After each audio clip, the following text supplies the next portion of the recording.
Nako po guys, meron po nagpaabot sa atin tungkol po ito sa lindol. Nagkatotoo na naman po ang sinasabi ng ating kaibigan na meron po nga pagyanig. 5.2 lindol po sa Negros Occidental. Ngayon po maraming nagpaabot sa atin ngayon kung ano po daw ang sign po, kung bakit po ay niyanig po ang Occidental ngayon. Kaya naparito si kaibigan. Marami po nga nagpanik ngayon dahil po mula nang pumutok ang Canlaon, natakot po sila baka meron pong tsunami. Gusto po natin na maipaabot po dito sa pagkikipag-usap natin sa inyo kung ano po ba ang nakikita po ninyo. Meron po bang susunod na malakas po na lindol tulad po doon sa Occidental po ngayon kaibigan, may 5.2 lindol ang pagyanig. Gusto ko maipaabot sa kanila para makapaganda at hindi po sila magpanik. Nako, totoo yan guys. Sabi ng ating kaibigan guys, maraming salamat po sa inyong pagpaabot sa amin daw ngayon. Dahil po nakita ni kaibigan na mayroon pang susunod na malakas na lindol. Lalo na ang pagyanig po sa Canlaon, yung bulkan, ay posible itong sign po ito na magkakaroon po dito sa Pilipinas na malakas po na lindol. Sana po ay hindi po ito magkatotoo. Kasi natatakot si kaibigan guys dahil po nakikita po niya. Dahil po ito po yung sign po na hinulaan po niya nung isang araw pa kaibigan. Silin nyo man yata yung naghula, nakalimutan ko. Maghanda po daw ang Negros Occidental ha. Hindi po ninyo alam na muling magyanig na naman po na malakas-lakas po ang lindol po doon. Mag-ingat po kayo lalo na yung mga malapit sa dagat, no? Hindi po ito pananakot dahil po ay ipinapaabot po ito mismo ni Dekatoria sa atin kanina. Nagpatanong po siya na mayroon bang anong tawag dito, niyanig, no? Siya nagpaabot sa atin na niyanig po daw ang Negros Occidental. Kaya nais ko talaga na ipaalam sa inyo na huwag kayong magkampante dahil po ay napaka delikado po ang ganyan pong mga sign kaibigan. Sa lahat po ng taga Manila, mag-ingat kayo ha. Dahil po mayroon pong nakita si kaibigan ngayon na mayroon pong tatamaan na naman po ulit ng lindol. Dahil po ay yung ipinapaabot po sa mga tao sa atin, nais lang po nilang malaman ang katotohanan para hindi po sila magpanik. Kaya ipinapaabot namin ngayon, tinugunan po natin yung mga kaibigan po natin sa social media. Baka po ay maisahan na naman po sila na matulad po daw sa Myanmar. At least po meron po kaibigan po natin nagpapaabot. Saan po ang dapat po na maghanda po ngayon kaibigan? Sabi po ninyo kung saan po ang lugar na laging nadadaanan po ng lindol.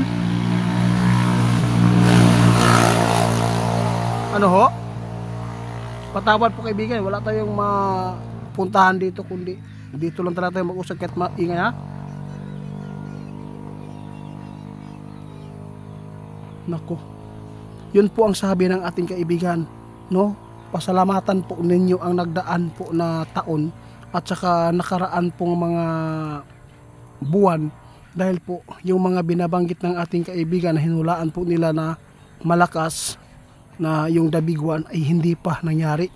Pasalamatan po ninyo ng marami dahil po hindi po ito nagka ganito ang ating panahon. Walang malakas na lindol. Kung meron man, pagyanig lang na abot ng 6.4, 6.2. Pero malakas-lakas na po yan kaibigan, di ba? Pasalamatan po natin guys dahil po sabi ng ating kaibigan dahil sa pagdarasal po ng mga tao na hindi mangyari po dito sa ating bansa. Yun po ang pasalamatan natin. Marami pong nagagalit kaibigan. Kasi sabi po daw ninyo, matagal na po yung mga sinasabi na ganyan. Bakit po ay wala pa hanggang ngayon? Pasalamatan ninyo. Totoo yan.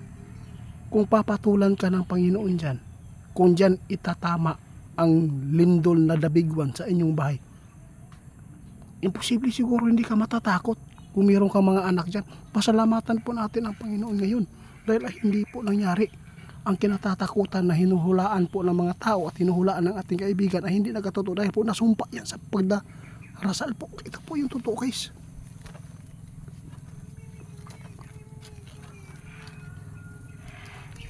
Oo, sabi ng ating kaibigan, seryoso po daw sila guys, na tinitingnan po lagi nila ang ating mundo, panahon, kung wala po bang pagyanig. Wala man po kami magawa, totoo po yan, wala kami magagawa kung ito ay yanigin po ang bansa natin. Pero yung babala namin, marami na po lumikas po doon sa malapit sa dagat kung saan po ito ay nagkaroon po ng pagyanig na lagi, no? Pasalamatan po namin yung mga tao na umaalis po doon sa kanilang lugar kung saan po ay binanggit ng ating kaibigan, lalo na malapit sa karagatan. Yung iba hindi na po pumupunta sa mga matataas po na mga building dahil po ipinapaabot po ito ng ating kaibigan. Tingnan po ninyo kung may pagyanig po doon sa mall. Ano po nangyayari? Nagpapanik sila. Tumatakbo kahit saan na lang po. Nagbanggaan. Yung iba may nahulog pa. Di ba kaibigan? Oo nga. Guys, tandaan nyo ang sinabi ng ating kaibigan. Ipinapaabot po niya nung isang araw na magkakaroon po ng pagyanig. Ito na po. Nagyanig na doon sa Negros Occidental. Nakakatakot lang po ito dahil po bago lang pumutok ang bulkan kung saan po nangyari doon sa Canlaon, baka po, no, ito po ang mga sign na hindi maganda sa ilalim po ng mga fault line. Baka po ay bumigay, magkakaroon tayo ng malakas na lindol. Dapat mag-ingat po tayo. Lagi lang po tayong manalangin para hindi po ito mangyari po mismo dito sa ating bansa. Ayaw po natin na matulad tayo doon sa Myanmar. Ilang libo po yung namatay. Asahan po nyo guys, hindi kami magsasawa na magpapaabot sa inyo. Kung magsawa man kayo, wala po kami magagawa. Ang sa amin lang makapagpaabot ng mabuti, na hindi po ito kabastusan na aming ipinarating po sa inyo. Maraming salamat kaibigan sa inyong laging pagsuporta. Kung kami ay nangangailangan sa inyo, agad-agad po kayong pumupunta po dito sa area kung saan po malayo-layo na po ito sa area namin doon sa park.